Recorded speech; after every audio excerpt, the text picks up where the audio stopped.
புரட்சித் தலைவி அம்மா அவர்களுடைய கனவை விட்டுட்டு அதிமுக திமுகவோடு சேர்ந்தவுடைய வெளிப்பாடுதான் ஒட்டுமொத்த நம்ம சொன்ன 90% தொண்டர்கள் தமிழக வெற்றி கழகத்தை நோக்கி வர ஆரம்பிச்சிட்டாங்க.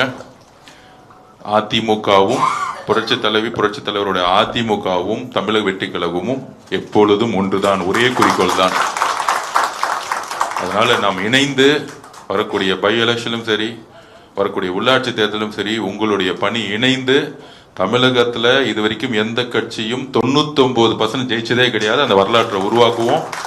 அந்த 1% ஏன்னா நம்ம கடைசி நாள்ல அந்த வேலையை நம்ம செய்வோம். ஸோ அப்படி சொல்லி அண்ணா ஒத்துக்க மாட்டார், எப்பயுமே 100% ஜெயிக்கணும்னு சொல்லுவாரு.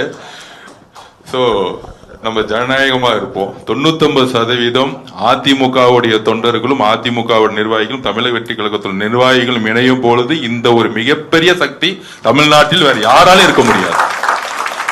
இதுதான் நம்மளுடைய பொலிட்டிக்கல் ஸ்டாண்ட், இதுதான் தலைவருடைய விருப்பமும். உங்களை வரவேற்கிறோம், அன்புடனும் மகிழ்ச்சியுடனும் ஒரு குடும்பம் மாதிரி உங்களை வரவேற்கிறோம். நன்றி, வணக்கம்.